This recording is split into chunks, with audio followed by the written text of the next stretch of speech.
심플 스킨 스터디의 피부과 의사 이상식입니다. 오늘은 우연 또는 실수를 통해 세상에 나온 행운의 피부과 약에 대한 이야기입니다. 꼭 의약품이 아니더라도 세상에는 우연과 실수로 탄생한 발명품들이 많습니다. 첫 번째, 포스트잇인데요. 1968년 미국의 3M 회사 연구원은 항공기도 만들 정도로 강력한 접착제를 만드는 도중에 실수로 일반 풀보다도 접착력이 약한 걸 만들었는데 이것을 폐기하지 않고 제품으로 출시하여 지금의 포스트잇이 나옵니다. 두 번째는 코카콜라인데요.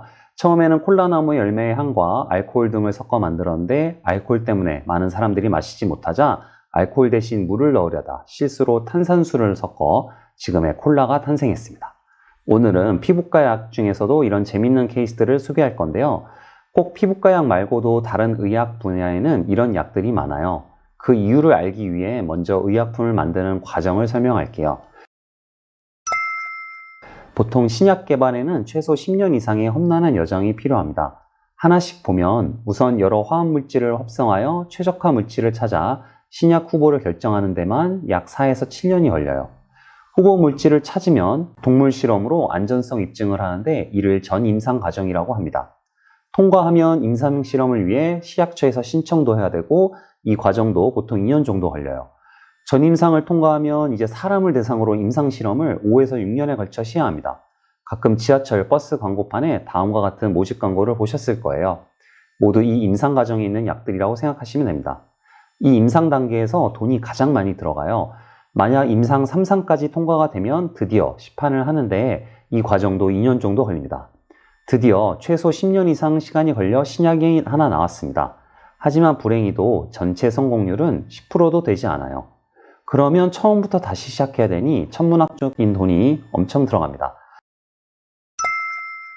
그래서 돈을 절약하는 방법을 찾는데 그중 하나가 바로 신약 재창출이에요.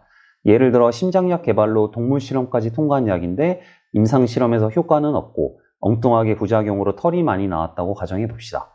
처음부터 다시 시작하는 것보다 동물 실험까지 합격한 이 심장약을 탈모약으로 살짝 방향만 바꾸면 바로 탈모 임상 실험부터 진행 가능하니 시간과 돈을 절약할 수 있어요. 이런 큰 장점을 가진 신약 재창출을 이용하여 의학업계에는 많은 약물을 개발합니다. 그럼 이런 신약 재창출의 바이블 같은 약이 무엇이냐? 그 유명한 비아그라입니다. 1989년 화이자라는 제약회사에서 협심증 신약 후보로 실데나필이라는 물질을 개발합니다. 다행히 동물 실험을 통과하지만 1992년 임상 1상에서 협심증 치료가 나오지 않아요. 그런데 이상한 점은 남성 지원자들이 효과 없는 이 약을 계속 받아간다는 것입니다. 조사해보니 발기 시간이 지속되는 엉뚱한 부작용을 확인해요.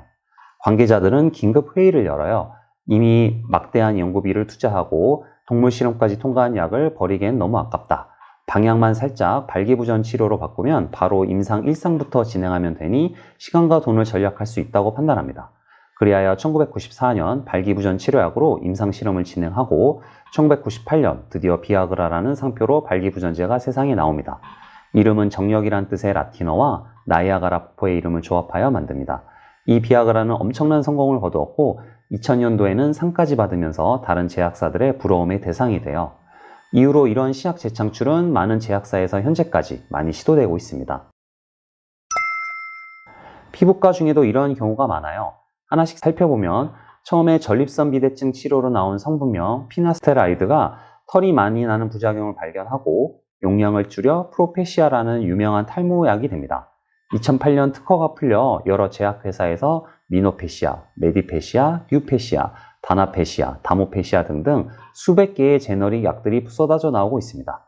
두 번째로 고혈압 성분명 미녹시딜도 같은 과정을 거쳐 상품명 로게인이라는 바르는 탈모제를 출시하였고 1998년 특허도 풀려 마이녹실, 마이녹스, 나녹실 등등 많은 제너릭들이 나오고 일반 의약품 허가까지 받으면서 현재 처방도 없이 쉽게 구할 수 있는 탈모제가 됩니다.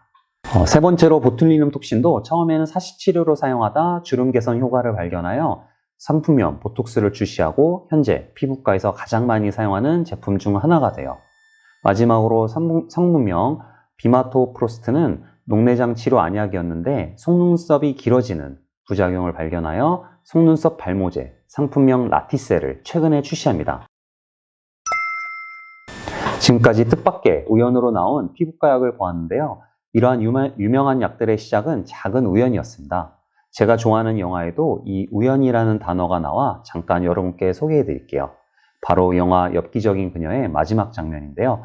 소개팅에서 우연히 그녀를 다시 만난 견우가 그녀의 손을 꼭 잡아요. 그리고 우연이란 노력하는 사람에게 놓아주는 운명의 달이라는 마지막 대사를 합니다. 여러분과 저도 열심히 노력하고 살면 크고 작은 우연을 많이 마주칠 텐데 이런 우연들을 통해 뜻밖의 행운을 많이 얻으시길 바라면서 이번 영상을 마치겠습니다. 다음 5화는 크림, 로션, 연고의 차이점에 대한 내용입니다. 많은 관심과 사랑 부탁드립니다. 감사합니다.